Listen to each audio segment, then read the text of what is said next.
de onde eu vim, para onde eu vou, qual é a razão de eu estar aqui neste mundo. Será que existe alguma coisa além dessa realidade física que nós vemos? No convite que nós fizemos e colocamos e distribuímos, nós acrescentamos: qualquer pessoa em qualquer parte do mundo, em qualquer momento da história, tenta responder a estas questões. Busca respostas para estas questões. E esse pensar e refletir sobre estas perguntas são questões filosóficas e que sempre andaram conosco. Quando eu digo conosco, é na história da humanidade. Aqui a gente tem uma definição de filosofia bem simples: estudo das questões gerais e fundamentais relacionadas com a natureza da existência humana, do conhecimento, da verdade, de valores morais, da mente, da linguagem, bem como do universo em sua totalidade. E aí tem uma escultura de Auguste Rodin, francês, de 1904, um pensador, e que tenta retratar isso. A gente brinca, filosofia, todos nós fazemos isso. Quando você pensa algo, reflete sobre algo, alguma realidade, você está, de certa forma, fazendo isso. E nós fazemos isso porque nós somos seres que pensam. Nós não somos animais que evoluíram. Nós vamos ver isso.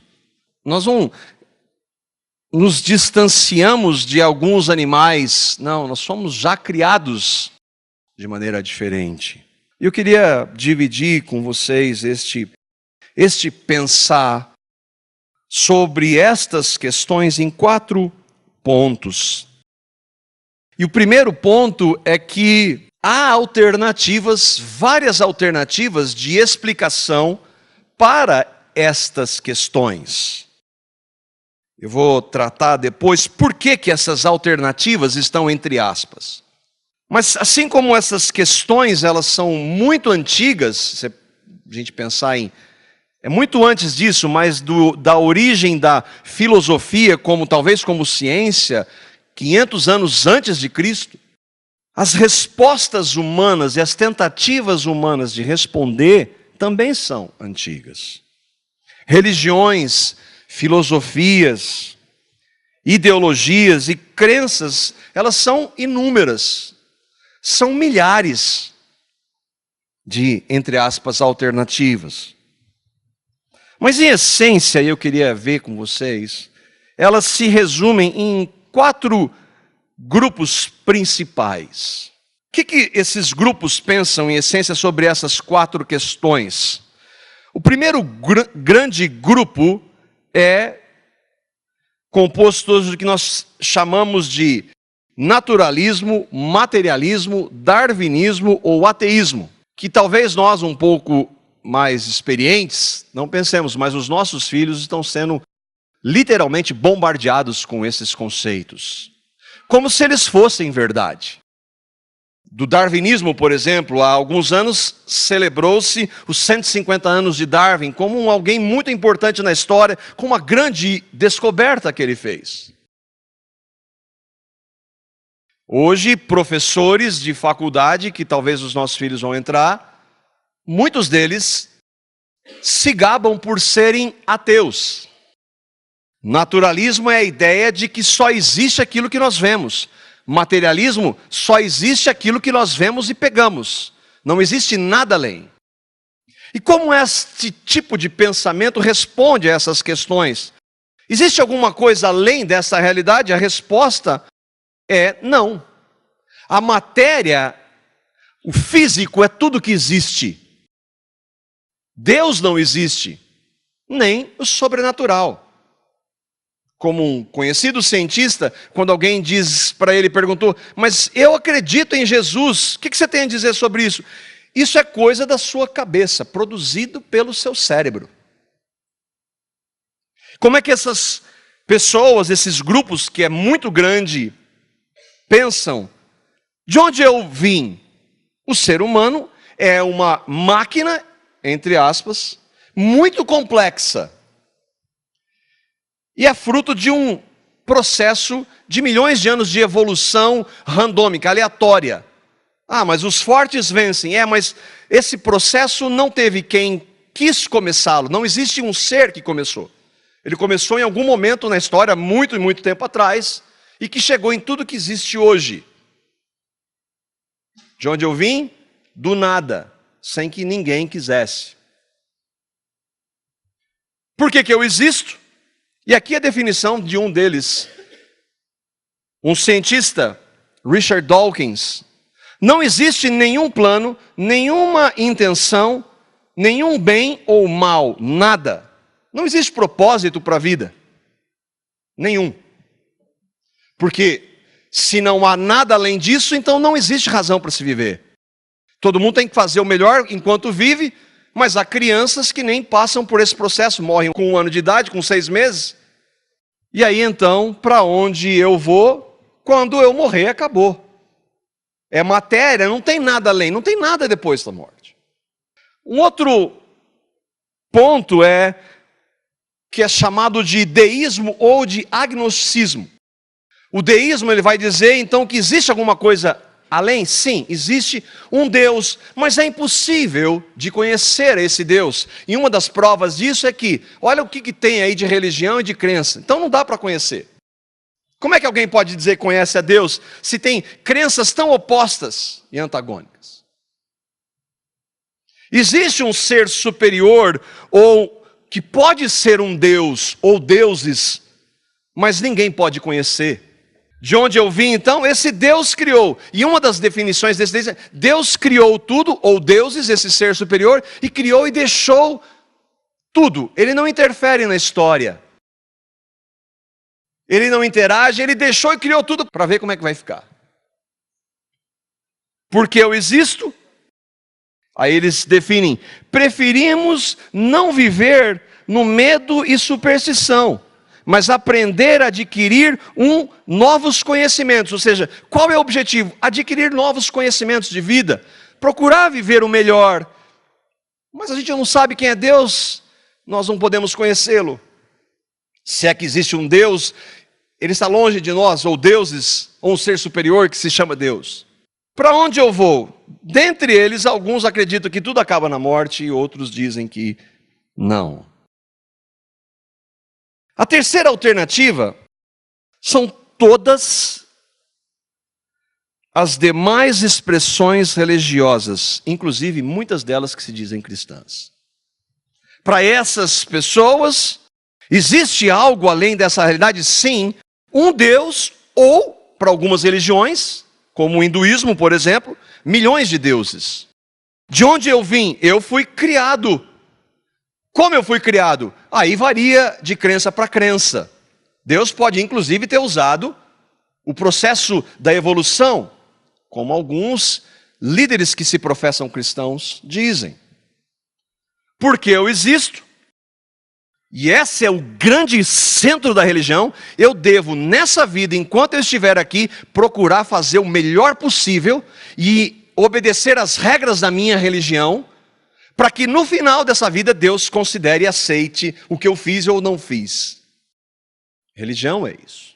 Para onde eu vou, está relacionado a para que eu existo. Dependendo do que eu fiz, se eu fiz o melhor, se eu tentei fazer o melhor, Deus vai me levar para um lugar bom. Se eu não fui tão bem, eu vou para um lugar ruim. Eu falei de 4 alternativas. Tem 3 aí. Cadê a quarta? A quarta alternativa é a única verdadeira. Por isso que ela está entre aspas. Não existem alternativas, existe uma única. Hoje nós vivemos dentro de um período chamado pós-modernidade. E que diz assim, você pode acreditar, por exemplo, no fim da vida. Você pode acreditar em reencarnação. Você pode acreditar que nós vamos nos tornar deuses quando, porque existem religiões que dizem que quando você morre, se você seguir aquela religião, você se torna um deus. Você pode partir dessa para uma melhor. Você pode deixar de existir. Ou você pode acreditar em nenhuma ou em todas ao mesmo tempo, não tem importância, vale tudo. Mas a verdadeira e única alternativa não diz assim. A única certa, e que nós não conseguimos ver por causa de uma outra realidade, que nós hoje, todos, eu e vocês levamos, e todo ser humano leva, nós não conseguimos entender. Mas Deus diz, e o único Deus diz, que só existe uma. Ah, mas qual Deus? Você mesmo falou de milhões. Qual Deus? Que Deus? Quem garante que esse Deus que você está dizendo é o único?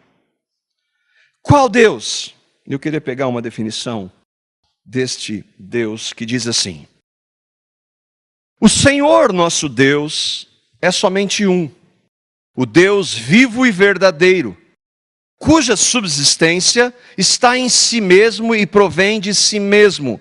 Deus sempre existiu, não depende de nada nem de ninguém. Ele é infinito em seu ser e perfeição, cuja essência por ninguém pode ser compreendida, senão por Ele mesmo. Ele é um espírito puríssimo, invisível, sem corpo, membros ou paixões.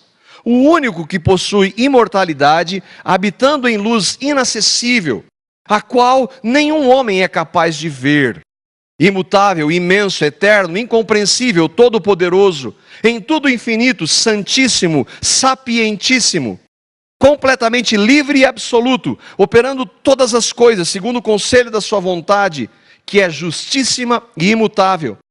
E para sua própria glória, amantíssimo, gracioso, misericordioso, longânimo, abundante em verdade e benignidade, perdoando a iniquidade e transgressão e o pecado, o recompensador daqueles que o buscam diligentemente, contudo justíssimo e terrível em seus julgamentos, odiando todo o pecado, e que de modo nenhum inocentará o culpado.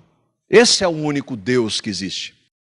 Mas de onde estão essas informações aí? Estão na palavra de Deus.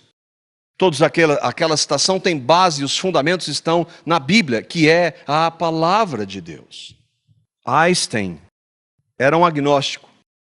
Ele dizia, é impossível conhecer a Deus. Ele fazia parte do grupo dos agnósticos. Eu não nego a existência de Deus, mas é impossível conhecê-lo. De certa forma ele estava certo, porque no estado que eu e vocês estamos hoje, e nascemos, é impossível. Mas acontece que esse Deus que nós vimos, e que é uma descrição muito profunda, mas que está fundamentado na palavra desse Deus, esse Deus se revelou. Esse Deus que não é possível conhecer, se ele não se revelasse na verdade, mas ele se revelou. E como Deus se revelou? De várias formas. Na criação do universo. Quando você olha para tudo que existe, o ateu diz que tudo surgiu do nada sem que nada quisesse, ninguém quisesse. Isso é um absurdo.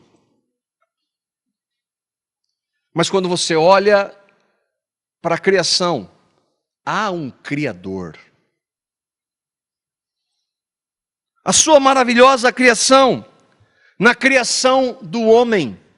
Deus se revelou na criação do homem, e quando Ele o criou, Ele se relacionava com esse homem, Ele conversava com esse homem. Deus se revelou na história da humanidade, na escolha de um povo. O povo judeu, sim. os hebreus. Não que eles fossem especiais, porque não há nenhum povo especial. Mas Deus quis escolher um povo. E Ele escolheu esse povo. Com um objetivo.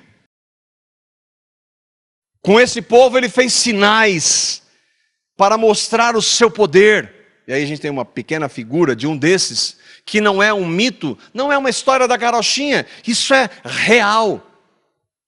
Não é metáfora. Como alguns cristãos, entre aspas, querem dizer. Não, esse negócio de Deus abrir o mar e passar 2 milhões de pessoas, é exatamente isso que Ele fez. Esse Deus se revelou a esse povo por meio de profetas, e aí nós temos uma imagem de um deles. Você vai dizer que você acredita nisso? Piamente. Por quê? Porque está na Bíblia, a palavra de Deus. Esse Deus se revelou, a maior expressão da revelação de Deus foi quando Ele, há 2000 anos, se fez homem, na pessoa de Cristo, de Jesus. Esse Deus se revela, sabe onde? Na minha e na sua consciência do que é certo ou o que é errado. A matéria não explica isso.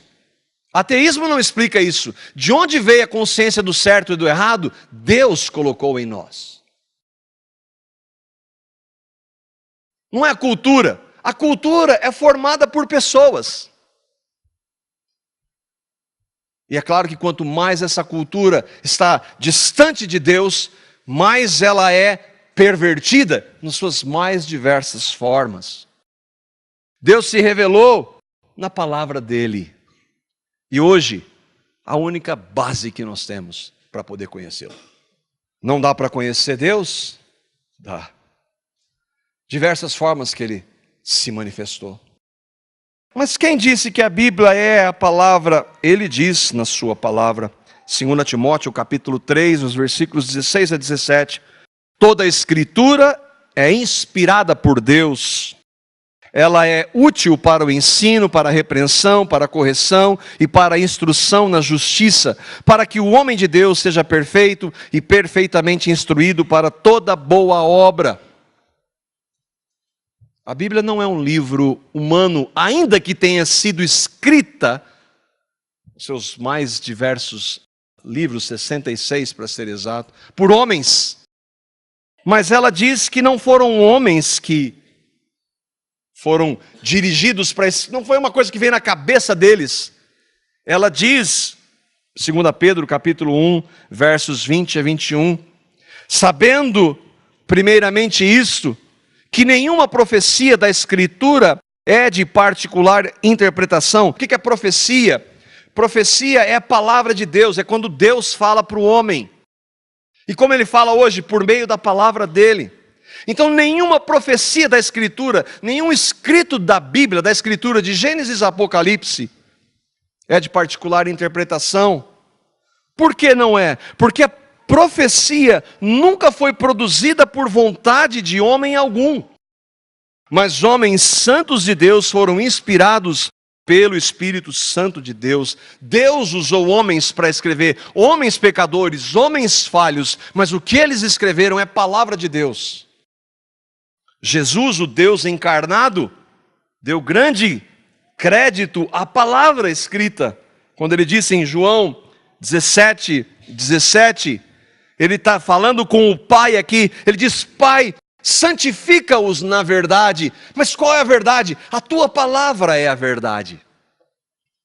Deus, Filho, a verdade encarnada, está dizendo que a palavra de Deus é a verdade. Hoje, Cristo não está mais fisicamente entre nós. Como é que eu posso conhecer Jesus? Só pela verdade escrita. Porque falar de Jesus, todo mundo literalmente fala. Deus Filho está dizendo, a tua palavra é a verdade. Um conceito, mas que verdade?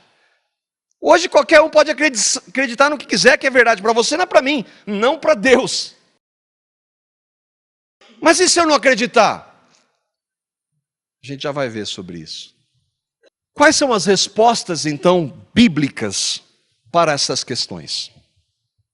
As 4 perguntas que nós fizemos. Quais são as respostas de Deus para nós? Nós já respondemos a primeira. Existe alguma coisa além dessa realidade física? Sim, Deus. E não somente isso, seres espirituais que Ele criou. E que ainda que nós não vejamos, influenciam esse sistema que eu e vocês vivemos. De forma que a gente sequer faz ideia. Quem é esse Deus que nós vimos na definição? Colossenses capítulo 1, versículos 16 e 17, lembra que Deus se manifestou em carne, e esse texto está como um homem, e esse texto está falando de Jesus. E olha o que ele diz, e que é claro para o mais incrédulo, ainda que não creia, qualquer pessoa entende o que está escrito aqui. Porque nele, em Cristo, foram criadas todas as coisas que há nos céus, na terra, visíveis e invisíveis, sejam tronos, sejam dominações, sejam principados, sejam potestades. Tudo foi criado por Ele. Essas expressões falam de realidades espirituais, que ainda que a gente não consiga entender, elas existem. Tudo foi criado por Ele. E não somente isso, para Ele quem? Cristo. Ele é antes de todas as coisas, e todas as coisas subsistem por Ele. Jesus Cristo é Deus. Agora, o que mais é maravilhoso é que Ele não somente criou, mas Ele sustenta tudo. O que mantém esse universo é Cristo. Quem mantém é Ele? Hebreus capítulo 1, versículo 3. O Filho é o resplendor da glória de Deus e a expressão exata do seu ser. Ele sustenta todas as coisas por sua palavra poderosa. Se você ver o texto, a gente não tem condição de ver tudo, mas o contexto é que Cristo Jesus sustenta esse universo pela sua palavra. Aliás, esse universo surgiu pela palavra dele. Ele disse e tudo se fez. Esse Deus que criou tudo, criou o homem. A segunda questão, de onde eu vim, eu e vocês somos criaturas de Deus. Após Ele criar este planeta que nós estamos e deixar pronto para o homem, não existe a ideia do processo de evolução. Deus então cria sua obra-prima, Gênesis capítulo 1, os versículos 26 a 28. De onde se tira que não existe evolução? Não cabe no relato da palavra de Deus. Mas ela é provada. Não, ela não é provada. Ela é ensinada como se fosse verdade. Mas ela não é verdade. O texto diz: então disse Deus, façamos o homem à nossa imagem, conforme a nossa semelhança. E aí o texto percorre, domine ele sobre todos os animais, sobre essa natureza. Como Deus disse façamos, porque aqui nós vemos esse Deus, é Deus Pai, Filho e Espírito Santo. O texto continua, criou Deus o homem à sua imagem, a imagem de Deus o criou, homem e mulher os criou. Ele criou homem e mulher com uma capacidade, e que trazia a sua imagem, a sua semelhança, pessoalidade, com a capacidade de pensar, de fazer escolhas, de tomar decisões. Portanto, ele não foi criado antes uma ameba e chegou até ser o Homo sapiens. Deus os abençoou e lhes disse, sejam férteis e multipliquem-se, encham e subjuguem a terra. Deus criou o homem. Deus que nós vimos é um Deus bom, perfeito em tudo, e Ele criou o homem assim. Mas aí eu e vocês não precisamos ser nenhum estudioso para saber que o mundo que a gente vive está longe de ser perfeito e bom. Deus é perfeito, Ele é bom, Ele é amor, Ele é graça, Ele é misericórdia. Na definição que nós vimos e que a Bíblia diz, Ele é tudo isso. Mas a realidade que a gente vive é de caos. E se você não consegue ver o caos que nós vivemos, então você está totalmente fora. Você está totalmente impregnado pelos valores desse sistema, você nem consegue ver isso. Isso nos leva à terceira questão. Por que eu existo. Deus criou o homem, a sua imagem e semelhança, com personalidade, com a capacidade de se relacionar. E Ele criou esse homem para a glória dele, para honrar a Deus. Esse era o objetivo de Deus ter criado o ser humano. Uma das características que Ele deu a esse homem, que faz parte da sua imagem e semelhança, era a capacidade de pensar e fazer escolhas, inclusive escolhas ruins. E o texto de Gênesis, capítulo 2, versículos 16 e 17, mostram isso, que Deus dá uma ordem a esse homem e à mulher, depois que Ele cria, e que é claro em dizer que ele tinha capacidade de escolher. O texto diz: e o Senhor Deus ordenou ao homem. Ele havia criado a terra, e num lugar da terra ele criou e colocou aquele homem e a sua esposa, e disse a ele: coma livremente de qualquer árvore do jardim. Mas esse Deus colocou uma árvore que ele não poderia comer o fruto daquela árvore. Ah, isso é metáfora. Não, não é metáfora, isso é verdade, isso é literal. Por que Deus fez assim? Porque Ele é Deus, Ele faz o que Ele quer. E Ele estabeleceu uma ordem, uma única ordem. Você pode comer de tudo, isso aqui é seu, mas dessa não coma. Não coma da árvore do conhecimento do bem e do mal. De onde vem o seu valor, a sua consciência de certo e errado? Daqui. Porque no dia que você comer, Deus está dizendo, você vai morrer. Deus cria o homem e dá tudo a esse homem. Tudo que ele precisava. Deus nos criou para a honra e para a glória dele. E uma das formas de honrar a Deus é obedecendo a Deus. Essa honra viria pela obediência. Mas o relato diz que não foi isso que aconteceu, Gênesis capítulo 3, versículo 6.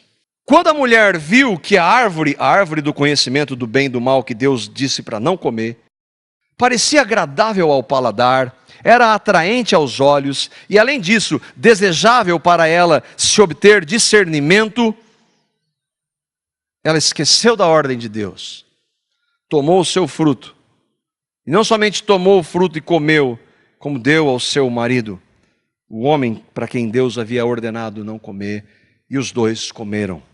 Nós lemos de principados e potestades há pouco. Um desses seres invisíveis, chamado Satanás, o diabo, e que a Bíblia diz a antiga serpente, que é muito real, foi um ser espiritual criado bom, mas se rebelou contra Deus. E aí então esse ser vem e influencia a decisão da mulher e do homem, que poderiam sim dizer não. Mas eles desobedeceram a Deus. Por quê? Porque o diabo diz, olha como Deus você vai ser. E isso é o que mais a gente quer. Então ele comeu do fruto. Naquela hora, Deus disse, no dia em que você comer, você vai morrer. Naquela hora, aquele homem e aquela mulher morrem. Não fisicamente. Eles vão morrer fisicamente muito tempo depois, consequência da desobediência. Mas eles morrem espiritualmente. Naquele momento acaba o relacionamento com Deus. Eles se separam de Deus, porque Deus abomina o pecado. Pecado é desobediência. Naquele momento o pecado entra no mundo.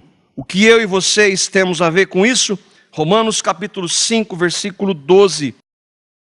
Diz, da mesma forma como o pecado entrou no mundo por um homem, e pelo pecado a morte, assim também a morte veio a todos os homens. Por quê? Porque todos pecaram.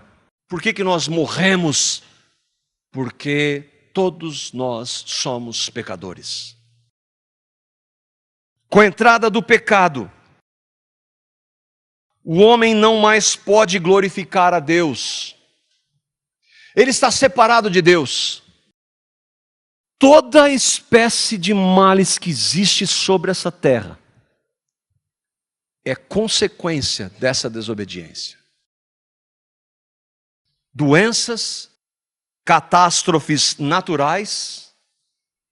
Por que naturais, entre aspas? Porque Deus as gera. Ah, Deus não tem nada a ver com o que aconteceu lá. Deus controla o universo. Ele é o gerador. Ah, mas isso eu não concordo. Você tem o direito de não concordar. Toda expressão e distorção sexual que existe hoje e que nós parece que chegamos no ápice, vem por causa do pecado.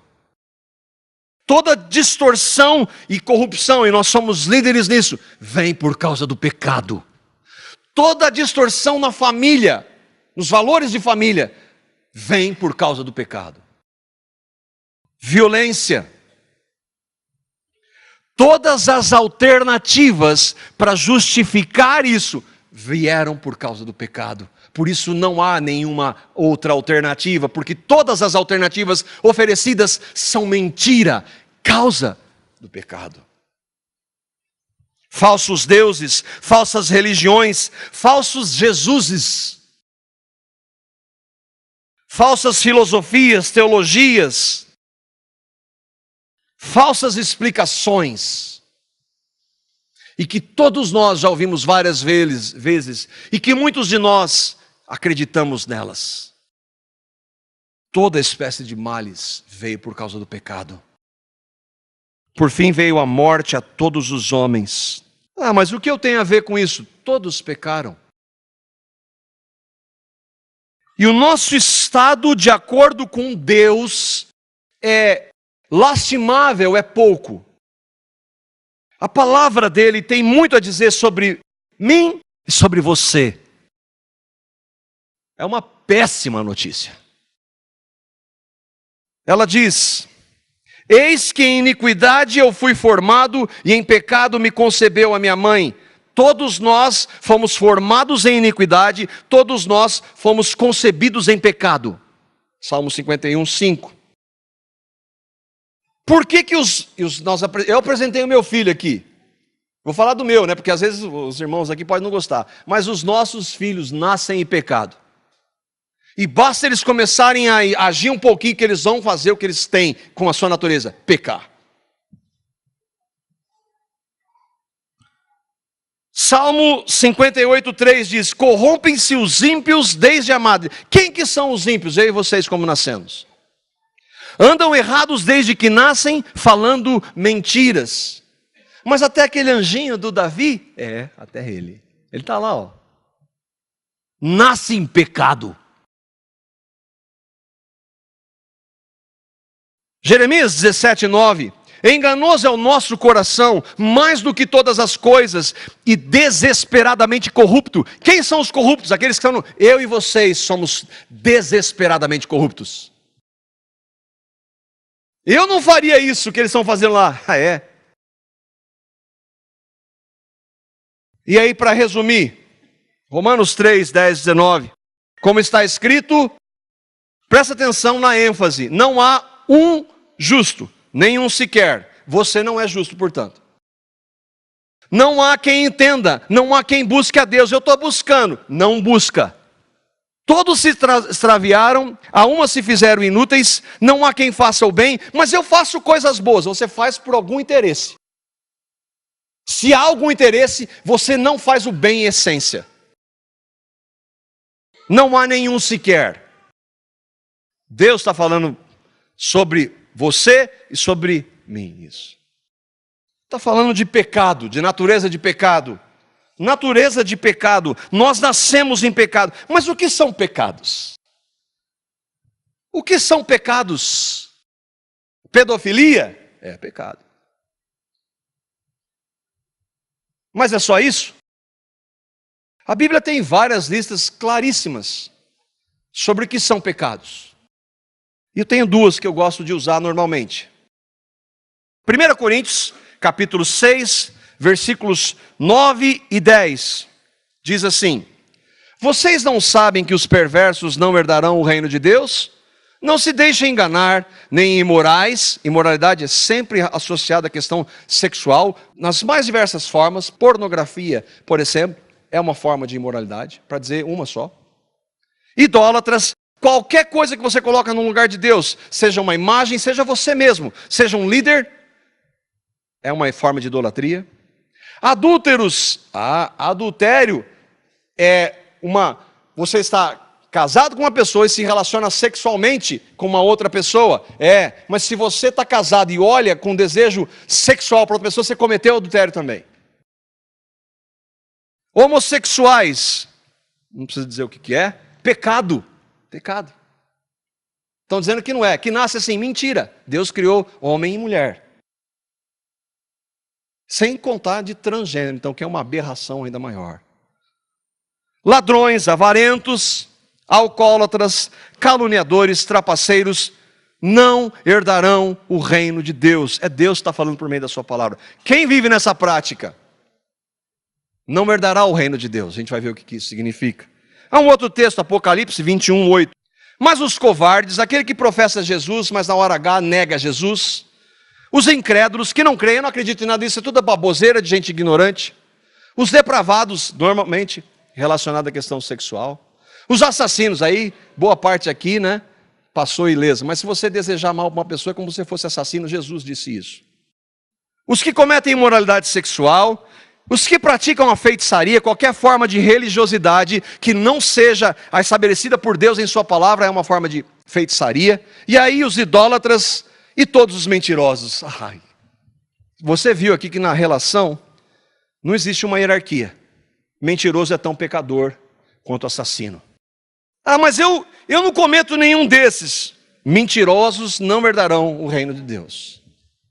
Mas aí vamos admitir que você vai muito bem.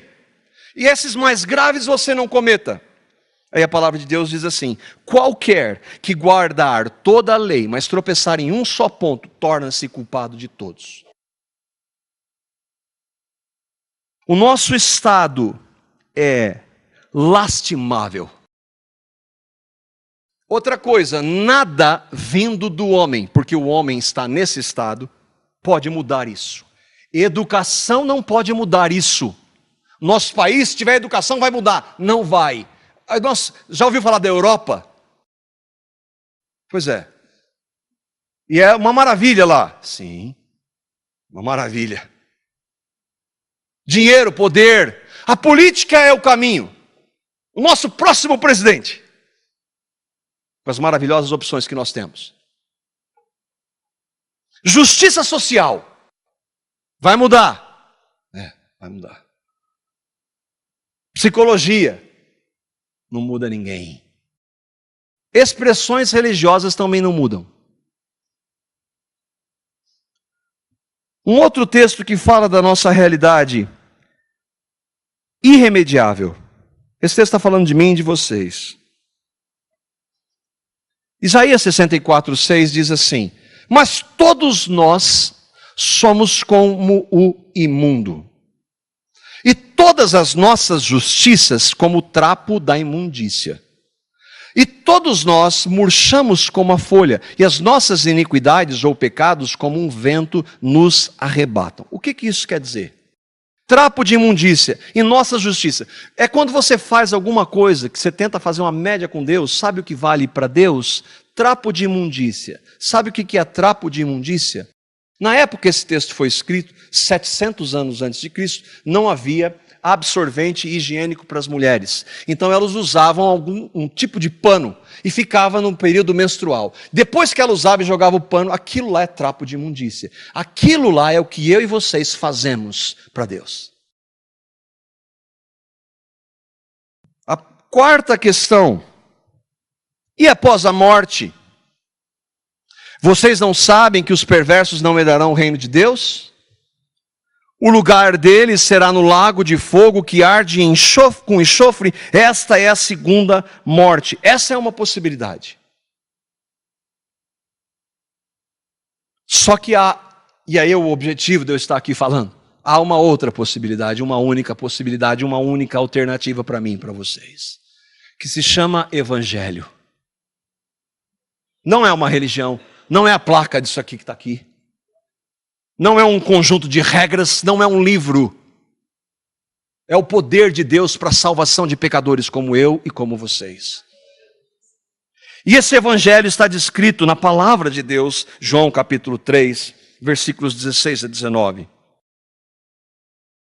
Entenda quem Deus amou aqui. Deus amou esse tipo de pessoa que eu e vocês somos. Admitamos ou não.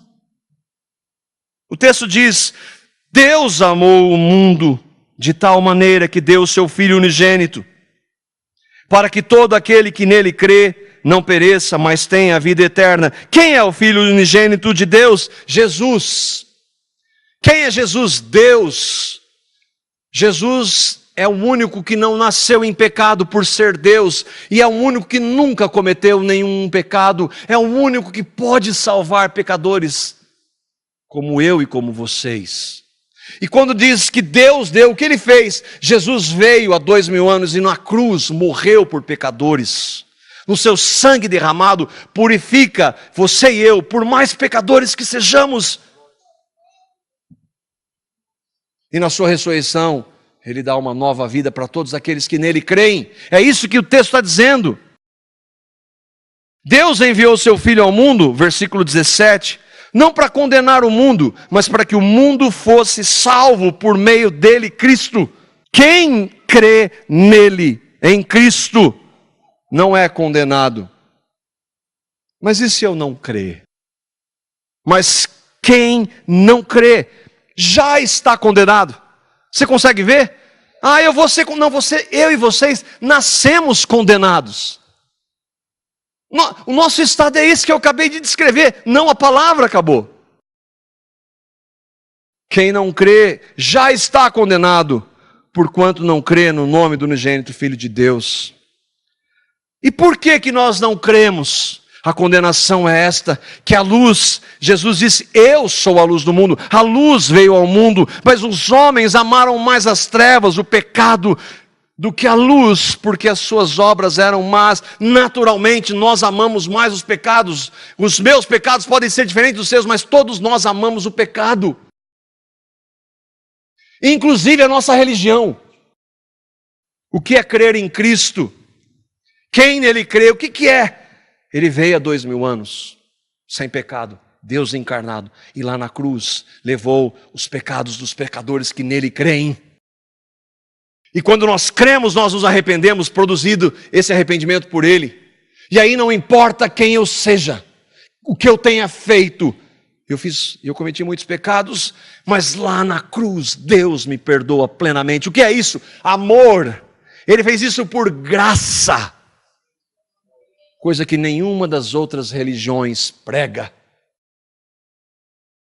O Deus eterno. Existe algo além da realidade? O Deus eterno criou todas as coisas. Ele nos criou. De onde eu vim? O Deus eterno criou eu e você.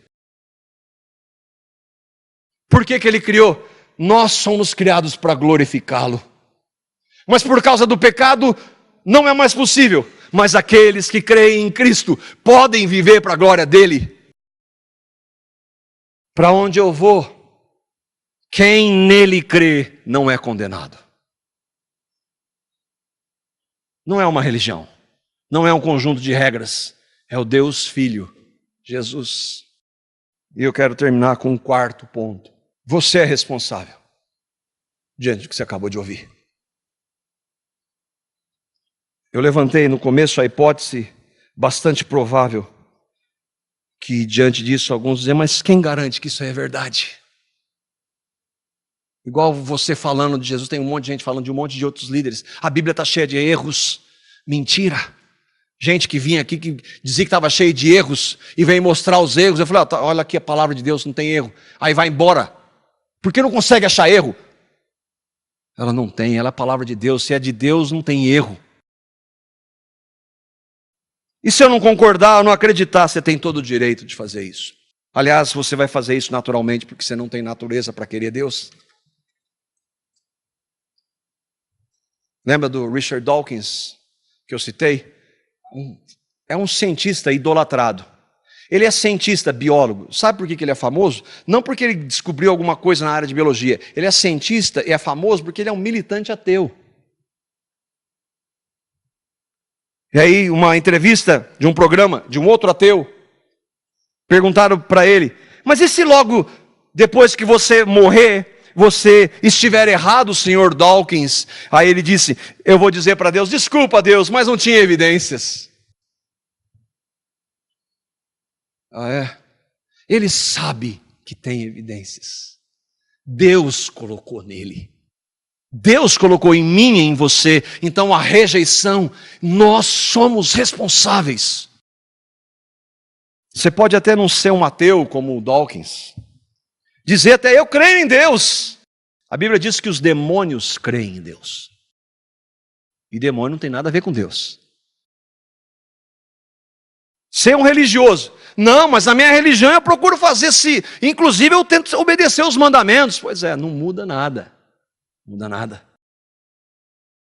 Sem Cristo, a nossa situação não difere do ateu. Em nosso estado, só Deus pode nos salvar. E Deus fez isso, Cristo, para todos aqueles que o recebem. Mas eu sou muito pecador. Mas para muito pecador tem muita graça. A Bíblia diz, abundou o pecado, superabundou a graça. Mas você não me conhece, você não sabe o que eu fiz. Deus conhece. E se você se arrepender, crendo nele, Ele perdoa plenamente, para sempre. Não há mais condenação para aqueles que estão em Cristo Jesus. É isso que Deus diz em sua palavra. Nós sabemos disso. A criação mostra que existe um Deus. A minha e a sua consciência às vezes nos acusa, às vezes nos defende, mostra o que é certo e errado e que um dia nós vamos prestar contas diante de Deus. A Bíblia diz que Deus colocou no coração do homem a eternidade. Sabe o que isso significa? Todo mundo aqui sabe que não acaba na morte.